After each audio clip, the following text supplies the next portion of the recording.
मौत के बाद भी जिंदा कैसे है बगदादी?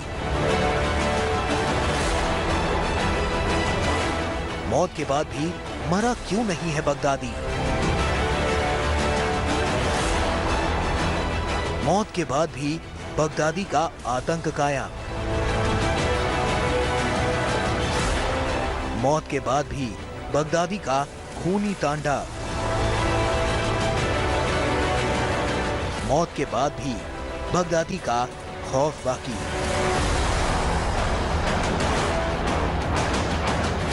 बगदादी की मौत के बाद दुनिया ने जश्न मनाया था। बगदादी की मौत के बाद सबने सुकून की सांस ली थी।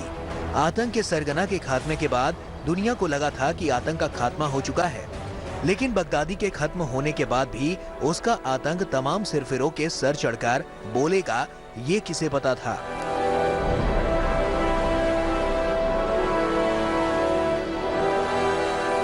वियना में आतंकी हमले के बाद ये सवाल उठ रहे हैं कि क्या बगदादी नाम का आतंक सोच बनकर आज भी जिंदा है। सवाल इसलिए क्योंकि वियना हमले के पीछे जिस आतंकी संगठन का नाम सामने आया है वो वही संगठन है जिसे बगदादी ने पैदा किया और पाल पोसकर उसे दैत्य बना दिया।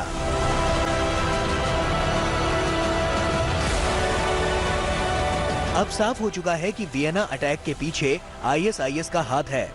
आतंकवादी इस्लामी समूह से जुड़ी एक एजेंसी के हवाले से ये बात सामने आई है। एजेंसी के जरिए सामने आए बयान में कहा गया है कि वियना को गोलियों से दहलाने वाला आतंकी अबू दुजाना अल अबानी है और अल्बानियाई मूल के इस आतंकी का ताल्लुक आईएसआईएस से है। वहीं दूसरी ओर ऑस्ट्रेलियाई अधिकारियों ने अपराधियों की पहचान कुजतिन फेज जुलई के तौर पर की है। खबरों के मुताबिक कुजतिन फेज जुलई वही शख्स है जिसे 1 साल पहले सीरिया में आईएसआईएस में शामिल होने की इच्छा जताने पर जेल की सजा हुई थी, लेकिन उसे पिछले साल दिसंबर में ही रिहा कर दिया गया था।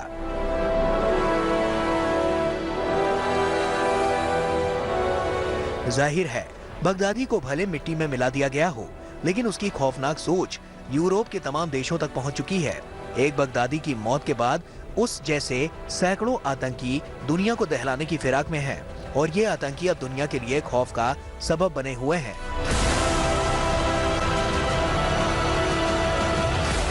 वियना में हुए आतंकी हमले के बाद दुनिया सदमे में है। ऑस्ट्रिया पर हुए अटैक के बाद दुनिया के करीब करीब सभी देशों ने ऑस्ट्रिया को मदद का भरोसा दिया है। इजराइल के प्रधानमंत्री बेंजामिन नेतन्याहू ने ऑस्ट्रिया को सैन्य और खुफिया मदद की बात कही है। जाहिर है बगदादी जैसी सोच के फिर से सिर उठाने पर दुनिया में खौफ है और उसे समझ में आने लगा है कि आतंक से दो हाथ करना बेहद जरूरी हो चुका है।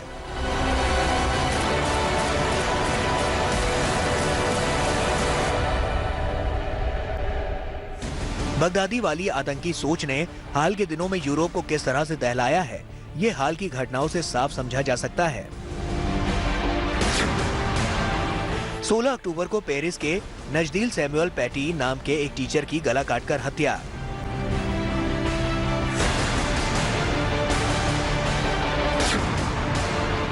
उनतीस अक्टूबर को फ्रांस के ही नीस में चर्च में एक महिला की गला काटकर हत्या और 2 लोगों की हत्या।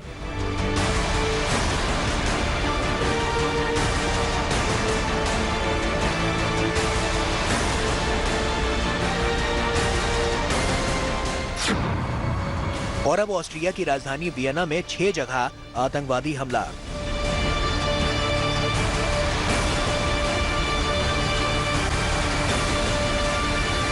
एक तरह से कहें तो यूरोप में एक बार फिर इस्लामी आतंकवाद पैर पसारता जा रहा है। यूरोप इसे इस्लामी आतंकवाद कह रहा है।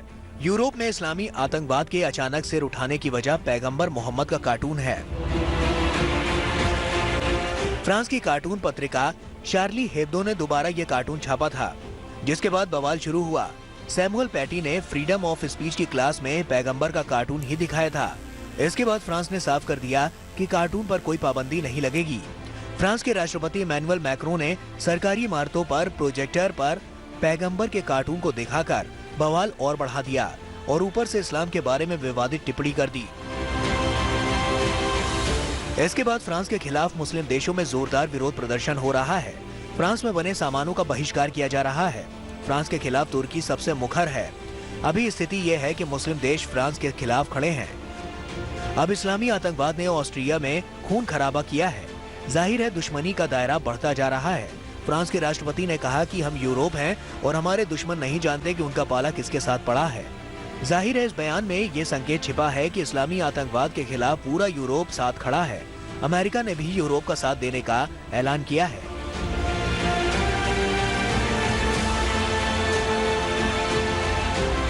जो यूरोप अपनी खूबसूरती के लिए जाना जाता है, वो आतंकी खबरों के लिए लगातार सुर्खियों में है।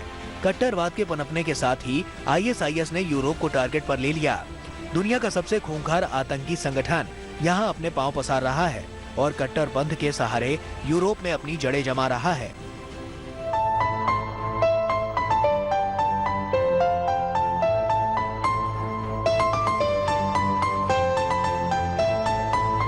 यूरोप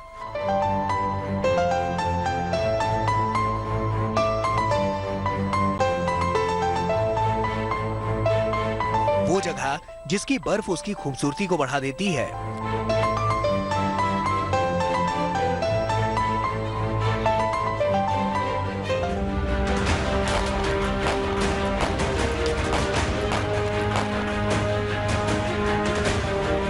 लेकिन बर्फ के इन देशों में इन दिनों बारूद की दहशत है।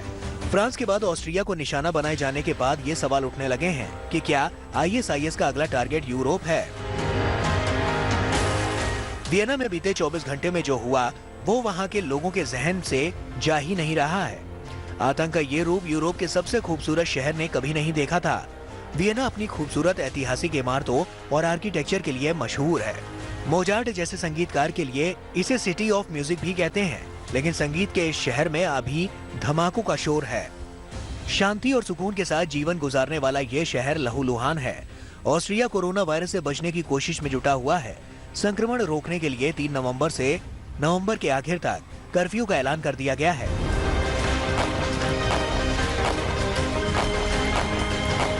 लेकिन अचानक वहां आतंकवादी हमला हो गया। वियना में 1 नहीं 2 नहीं बल्कि 6 जगह आतंकवादियों ने हमले किए, अंधाधुंध गोलियां बरसाई। ऑस्ट्रिया में करीब 20 साल बाद ऐसा कोई हमला हुआ है, इसलिए भी ऑस्ट्रिया सकते में है। दुनिया हैरान है, दुखी है।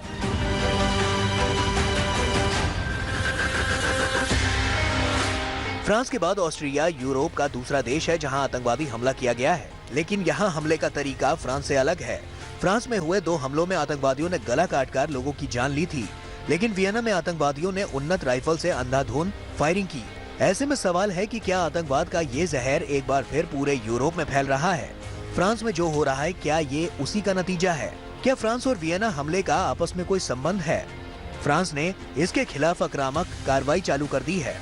फ्रांस ने माली में हमला कर 50 अलकायदा आतंकियों को ढेर कर दिया। ISIS ने हाल के दिनों में जिस तरह से सिर उठाया है, उसके बाद यूरोप के देश अलर्ट हो गए हैं। आतंकी कमर तोड़ने के लिए एक्शन भी शुरू हो चुका है। फ्रांस ने एक पखवाड़े में अपने यहाँ हुए 2 आतंकी हमलों का जिस तरह से बदला लिया है, उससे तय है कि यूरोप में बगदादी की सोच के खात्मे का सबसे बड़ा अभियान शुरू हो चुका है।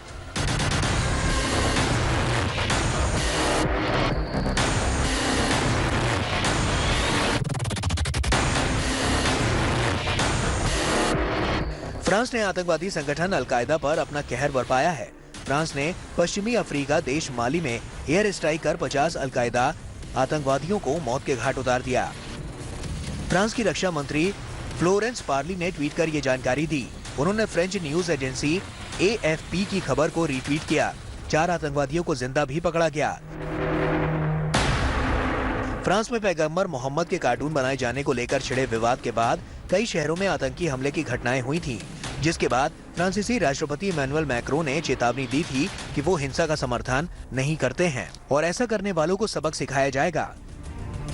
फ्रांस की रक्षा मंत्री फ्लोरेंस पार्ली के मुताबिक 30 अक्टूबर को फ्रांसीसी सेना ने माली में एयर स्ट्राइक किया, जिसमें 50 से अधिक आतंकी मारे गए और काफी हथियारों को भी नुकसान पहुंचा।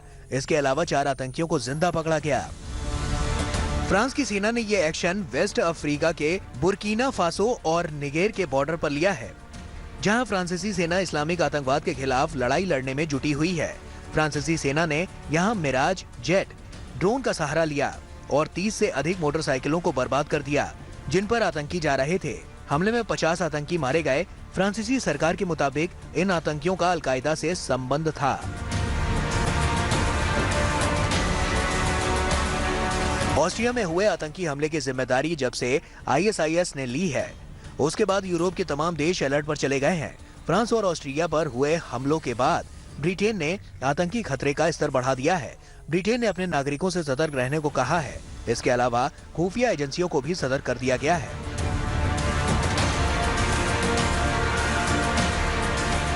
यूरोप समेत दुनिया के देशों को समझ में आ चुका है कि बगदादी के खात्मे के बाद अब उसकी सोच को खत्म करने का वक्त आ चुका है। इसीलिए बगदादी जैसे सैकड़ों खूंखार आतंकी अब निशाने पर हैं।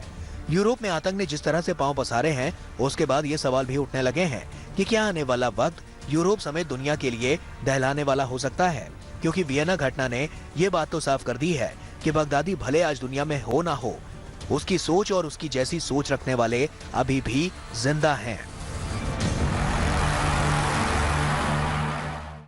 नमस्कार, मैं हूं अंशु शर्मा और हमें उम्मीद है कि आपको ये वीडियो जरूर पसंद आया होगा।